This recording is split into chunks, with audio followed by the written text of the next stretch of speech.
Hi friends, எல்லாருக்கும் வணக்கம். Welcome to Keethu cooks. இன்றைக்கி நம்ம ரொம்ப ருசியாக ஹெல்த்தியான ஒரு மருத்துவ குணம் நிறைந்த பூண்டு குழம்பு தான் செய்ய போகிறோம். என்னோடய சேனல் நீங்கள் ஃபஸ்ட் டைம் பார்க்குறீங்க அப்படின்னா கண்டிப்பாக இந்த வீடியோவுக்கு ஒரு லைக் பண்ணிவிட்டு பாருங்கள்.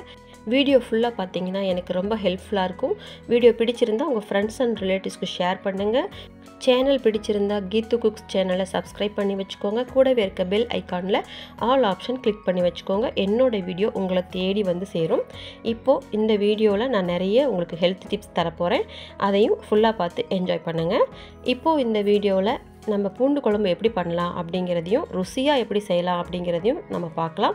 என்னோடய மெஷர்மெண்ட்டில் நான் இந்த சொல்லியிருக்க இந்த அளவில் நீங்கள் வீட்டில் செஞ்சு பார்த்தீங்கன்னா அதே மாதிரி வரும். உங்களுக்கு ரொம்ப பிடிக்கும். வீட்டில் உள்ள எல்லாருக்கும் ரொம்ப ரொம்ப பிடிக்கும். இன்றைக்கி நாம் செய்ய போகிற இந்த பூண்டு குழம்பு போலவே மிளகு குழம்பு, கசகசா குழம்பு, இஞ்சி குழம்பு, வெங்காய குழம்பு, வெந்தய குழம்பு எல்லாமே ஒரே மெத்தடு தாங்க. அந்த இன்க்ரீடியன்ட் மட்டும் எது வேணுமோ அது கூடுதலாக சேர்க்க போகிறோம். அவ்வளோதாங்க. ரொம்ப ரொம்ப சிம்பிள், ரொம்ப ரொம்ப சூப்பராக இருக்கும்.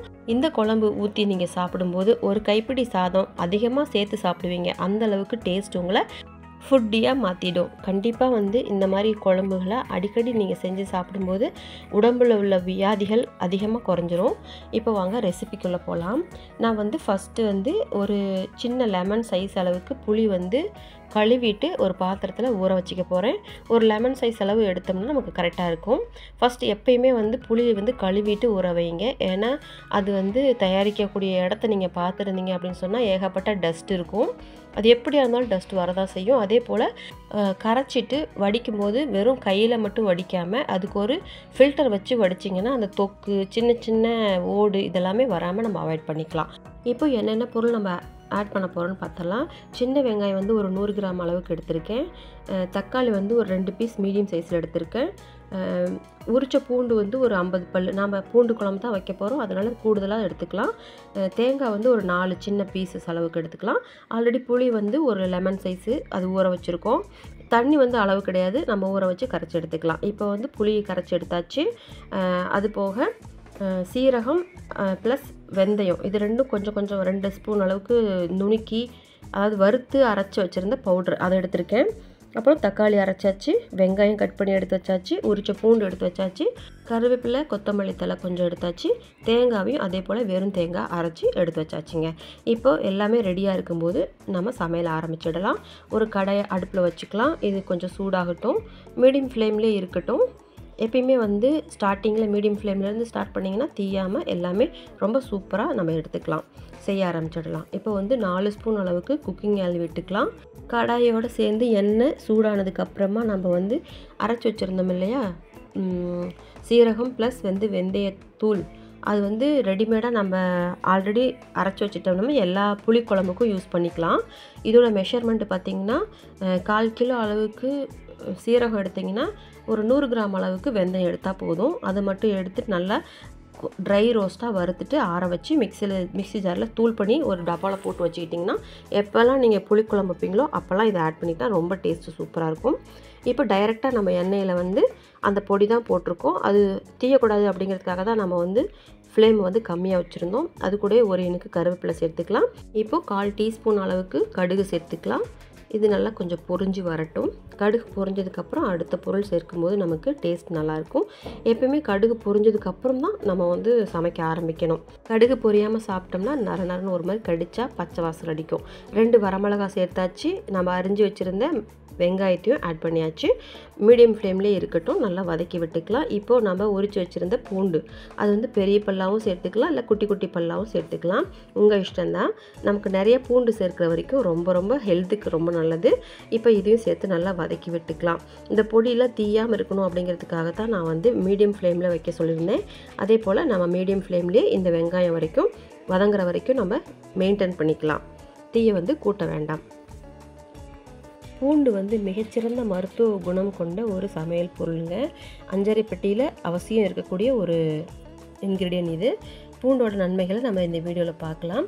இப்போ நம்ம 2 தக்காளி அரைச்சி வச்சுருந்தோம் இல்லையா, அதை ஆட் பண்ணிக்கலாம். வெங்காயம் நல்லா இதழ்கள் விரிஞ்சு வர வரைக்கும் நல்லா வதங்கி வந்தாச்சு. இப்போ தக்காளியோட சாறு, தக்காளியோட பேஸ்ட்டை ஆட் பண்ணியிருக்கோம். இதுவுமே நல்லா வதக்கி விட்டு ஓரளவுக்கு வதங்கி வர வரைக்கும் வெயிட் பண்ணலாம். நல்லா இதுலேயே வந்து சுருண்டு எண்ணெய் மிதந்து வரும். அதுக்கடுத்து அடுத்த பொருள் நம்ம ஆட் பண்ணிக்கலாம். இப்போ நல்லா கிளறி விட்டுக்கலாம். கிளறி விட்டுட்டு ஓரளவுக்கு கொதி வர வரைக்கும் வெயிட் பண்ணிக்கலாம். பாருங்கள் நல்லா கொதி வந்தாச்சு. இப்போது மசாலா ஆட் பண்ணிக்கலாம்.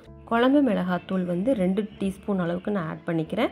ஏன்னா புளிக்குழம்புக்கு எப்போயுமே குழம்பு மிளகாத்தூள் ரொம்ப நல்லாயிருக்கும். அதுதான் கூடுதல் டேஸ்ட் கொடுக்கும். நம்ம வந்து அது எல்லாமே செய்யலாம், பட் டேஸ்ட் வந்து குழம்பு மிளகாத்தூள் நல்லாவே கொடுக்கும். கூடவே வந்து 2 டீஸ்பூன் அளவுக்கு மல்லித்தூள் ஆட் பண்ணிக்கிறேன். இது வந்து குழம்போட கன்சிஸ்டன்சி டைட்டாக கிடைக்கணும் அப்படிங்கிறதுக்காக மல்லித்தூள் ஆட் பண்ணியிருக்கேன். மல்லித்தூள் இல்லாமல் நம்ம ஆட் பண்ணலாம், பட் வந்து பச்சை மல்லி அரைச்சும் செய்வாங்க சில பேர். நான் வந்து தூள் ஆட் பண்ணியிருக்கேன். அது போக 2 டீஸ்பூன் அளவுக்கு வெறும் மிளகாத்தூள் அதையும் ஆட் பண்ணியிருக்கேன். வெறும் மிளகாத்தூள் வந்து காரத்துக்கு தகுந்தாற்போல் நீங்கள் ஆட் பண்ணிக்கலாம். காஷ்மீரி மிளகாத்தூள் 1/2 டீஸ்பூன் அளவுக்கு ஆட் பண்ணியிருக்கேன். இது வந்து கலருக்காகத்தான், முற்றிலும் ஆப்ஷன் தான். உங்களுக்கு இஷ்டப்பட்டால் சேர்த்துக்கோங்க, இல்லைனா அவாய்ட் பண்ணிக்கலாம். டர்மரிக் பவுடர் மஞ்சள் தூள் வந்து ஒரு 1/4 டீஸ்பூன் அளவுக்கு ஆட் பண்ணியிருக்கேன். அது போக நம்ம இந்த குழம்புக்கு தேவையான உப்பு அது வந்து நான் 2 டீஸ்பூன் அளவுக்கு இப்போதைக்கு நான் ஆட் பண்ணுறேன். புளியெல்லாம் சேர்த்த பிறகு தேங்காயெல்லாம் சேர்த்த பிறகு மறுபடியும் வேணும்னா நம்ம உப்பு டேஸ்ட்டு பார்த்துட்டு ஆட் பண்ணிக்கலாம். தேவையில்லைன்னா அவாய்ட் பண்ணிக்கலாம். எப்பயுமே வந்து உப்பு கரெக்டாக போடவே முடியாது ஃபஸ்ட்லேயே. அதை மட்டும் நம்ம எப்பயுமே பார்த்துக்கணும். அதே போல் அதிகமாகவும் போட்டக்கூடாது. கடைசியில் ரொம்ப கரிக்கிற மாதிரி ஆகிடும். குழம்பை வந்து சரி செய்யறதுக்கு ரொம்ப கஷ்டமாயிடும். எப்பயுமே உப்பு மட்டும் மற்ற மசாலாகளை காட்டிலும் உப்பு மட்டும் பார்த்து போட்டுக்கணும். இப்போ மசாலா எல்லாம் சேர்ந்த பிறகு இந்த பொருளோடு சேர்த்து சிம்லேயே வச்சு நல்லா வதக்கி விட்டுக்கலாம். தீயாமல் பார்த்துக்கணும். மசாலாவோட பச்சை வாசனை போனதுக்கப்புறம் அடுத்த பொருள் நம்ம ஆட் பண்ணிக்கலாம். இப்போது நல்லா வதங்கி வந்தாச்சு. நம்ம அரைச்சி வச்சுருந்த கோகோனட் பேஸ்ட்டு, வெறும் தேங்காய் 4 பத்தை வச்சுருந்தோம் இல்லையா, அதை அரைச்சிட்டு நல்லா ஃபைனாக அரைச்சிட்டு அதை ஆட் பண்ணியிருக்கோம். தேங்காய் பேஸ்ட் மட்டும் ஆட் பண்ணிவிட்டு அதோட தண்ணி வந்து கொஞ்சம் போல் கழித்து நம்ம ஆட் பண்ணிக்கலாம். இப்போ வந்து டைட் பேஸ்ட்டோடு சேர்த்து நல்லா வதக்கி விட்டுக்கலாம். நல்லா வதங்கி வரட்டும். இதோட பச்சை வாசனை போனதுக்கப்புறம் அடுத்த பொருள் ஆட் பண்ணிக்கலாம். பாருங்கள் நல்லா வதங்கி வந்துட்டுருக்கு. நல்லாவும் வெந்து வந்துட்டுருக்கு. மீடியம் ஃப்ளேம் இருக்கட்டும். ரொம்பவும் கூடுதலாக வச்சாலும் தீய ஆரம்பிச்சிடும். குழம்போட டேஸ்ட் வந்து சேஞ்ச் ஆகிடும். எப்போயுமே கொஞ்சம் சமைக்கும்போது பொறுமையோடையும் பக்குவத்தோடையும் இன்முகத்தோடையும் சமைச்சு பாருங்கள். அதோட டேஸ்ட் ரொம்ப அற்புதமாக இருக்கும். நல்லா சுருண்டு வதங்கி வந்ததுக்கப்புறமா நம்ம வந்து தேங்காய் பேஸ்ட் வச்சுருந்த கிண்ணத்தில் கொஞ்சம் போல் தண்ணி விட்டு கலக்கி அதையும் ஆட் பண்ணிக்கலாம். மேற்கொண்டு கொஞ்சம் போல் தண்ணி விட்டு நம்ம இதை வந்து ஓரளவுக்கு இலக்கி விட்டுக்கலாம். குழம்பு வந்து இலக்கி விட்டுக்கலாம். பாருங்கள் நல்லா கொதி வர ஆரம்பித்தாச்சு. இப்போ நம்ம டேஸ்ட்டுக்கு தகுந்த மாதிரி புளி கரைசலை ஆட் பண்ண போகிறோம். அவ்வளோதாங்க. ரொம்ப சிம்பிளான ஒரு குழம்பு. டக்குன்னு வச்சிடலாம். ரொம்ப டேஸ்டியாகவும் இருக்கும். இந்த குழம்பு பார்த்திங்கன்னா ஒரு 2-3 நாளைக்கு கூட வச்சு சாப்பிட்லாம். ஃப்ரிட்ஜில் வச்சும் சாப்பிட்லாம், ஃப்ரிட்ஜில் இல்லாமே சாப்பிட்டுக்கலாம். அந்தளவுக்கு இது வந்து பக்குவமாக செஞ்சோம்னா நமக்கு கெட்டு போகாமல் இருக்கும். இப்போ ஒரு 5 மினிட்ஸ் ஆட்டம் நல்லா வேக விட்டு கிளறி விட்டதுக்கு அப்புறமா புளி தண்ணி ஆட் பண்ணிக்கலாம். நம்மளோட குழம்பு தேவைப்படுறதுக்கு தகுந்த மாதிரி நம்ம தண்ணி ஆட் பண்ணிக்கலாம். இல்லைன்னா இதே டைட் கன்சிஸ்டன்சியோட ஒரு கிரேவி மாதிரி இருந்தால் கூட நம்ம வச்சுக்கலாம். கொஞ்சோண்டு போல் நம்ம சாதத்தில் போட்டு கூட சாப்பிட்டுக்கலாம். அந்தளவுக்கு டேஸ்ட் நல்லா சூப்பராக அட்டகாசமாக இருக்கும். எல்லாருக்குமே பிடிக்கும்.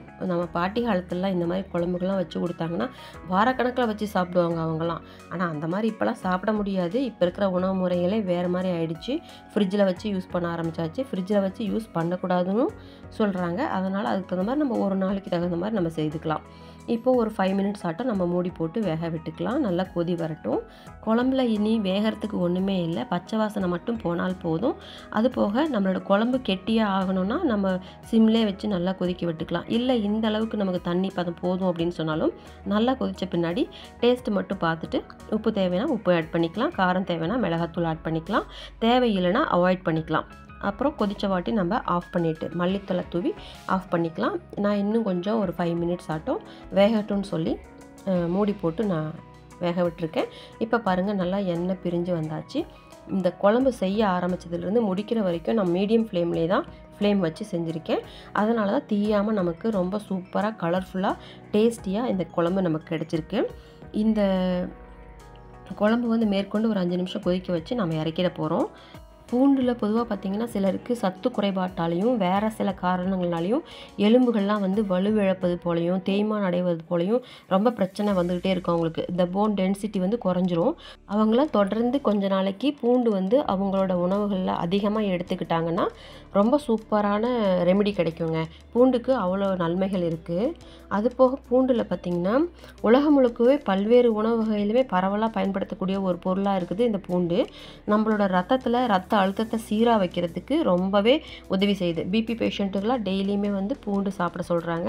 அதுவும் இரவு நேரத்தில் பச்சை பூண்டாக 2-3 பல் சாப்பிட்டா கொலஸ்ட்ராலோட அந்த ஒரு தாக்கம் வந்து நம்மளோட பிளட்டில் கம்மி பண்ண ஆரம்பிக்கும் நைட்டில் நம்ம தூங்கும்போது. அதனால் மேக்ஸிமம் வந்து பூண்டு பச்சையாக சாப்பிட்றதுக்கும் அல்லது வெறுமனே எண்ணெயில் வதக்கி சாப்பிட்றதுக்கும் யூஸ் பண்ணி பாருங்கள். பூண்டு வந்து ரொம்ப மகத்துவம் வாய்ந்த ஒரு வலி நிவாரணி, நோய் நிவாரணி. இது வந்து எல்லா மருத்துவத்திலையுமே பயன்படுத்துகிறாங்க. நம்ம உணவுகளில் அதிகமாக எடுத்துக்கலாம். தாய்மார்களுக்கெல்லாம் வந்து மலைப்பூண்டுன்னு சொல்லுவாங்க இல்லையா, பெரிய பெரிய பல்லாக இருக்குதுல்ல, அதெல்லாம் வந்து குழந்தை பிறந்ததுக்கு அப்புறமா டெய்லியுமே ஒரு 10 பல்லாட்டம் இப்போ மலைப்பூண்டு சாப்பிட்டு வந்தாங்கன்னா பால் நல்லா சுரக்குன்னு சொல்லுவாங்க. அது வந்து கண்கண்ட உண்மைங்க. கண்டிப்பாக இந்த மாதிரி பாலூட்டும் தாய்மார்களுக்கு பூண்டு வந்து ரொம்பவே உதவியாக இருக்கும்.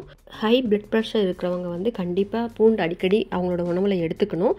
கொலஸ்ட்ரால் அளவை வந்து கரெக்டாக மெயின்டைன் பண்ணுங்க இந்த பூண்டு. நாம் நல்லா சாப்பிட்ற பொருளில் கிடைக்கக்கூடியது நல்ல கொலஸ்ட்ரால், நல்லா செரிமானம் ஆகாத இருக்கக்கூடிய உணவில் கிடைக்கக்கூடியது கெட்ட கொலஸ்ட்ரால். அந்த 2 வகையான கொலஸ்ட்ரால் வந்து கண்டிப்பாக நம்ம உடல் செல்களில் வந்து செயல்பாட்டுக்கு நல்ல கொலஸ்ட்ரால் கண்டிப்பாக அவசியமாக தேவையான ஒரு கொலஸ்ட்ரால். இதை வந்து நம்மளோட பாடிக்கு தேவையான அளவு தயாரிக்கிறது வந்து கல்லீரல் தாங்க. அது நமக்கு அந்த ஸ்டிமுலேட் பண்ணக்கூடிய ஒரு நல்ல விஷயம் இந்த பூண்டுக்கு இருக்குது. அதனால் கெட்ட கொலஸ்ட்ராலை வந்து பாடியை விட்டு அகற்றிட்டு நமக்கு தேவையான நல்ல கொலஸ்ட்ராலை ப்ரொடியூஸ் பண்ணுறதுக்கு ரொம்பவே ஹெல்ப் பண்ணுறது இந்த பூண்டுங்க. பூண்டோட பயன்கள் நிறையா இருக்குது. அடுத்தடுத்து நம்ம பார்க்கலாம். இப்போது இந்த வீடியோ பார்த்த எல்லாருக்கும் ரொம்ப நன்றிங்க. அது மட்டும் இல்லாமல் என்னோடய சேனலுக்கு ஃபஸ்ட் டைம் பார்க்குறீங்கன்னா கண்டிப்பாக சப்ஸ்கிரைப் பண்ணிவிட்டு கூடவே இருக்க பெல் ஐக்கானில் ஆல் ஆப்ஷனை கிளிக் பண்ணி வச்சுக்கோங்க. நோட்டிஃபிகேஷனில் என்னோடய வீடியோ உங்களை வந்து சேரும். நான் உங்களை அடுத்த வீடியோவில் மீட் பண்ணுறேன். தேங்க்ஸ் ஃபார் வாட்சிங் this video friends. Thank you, bye and take care friends.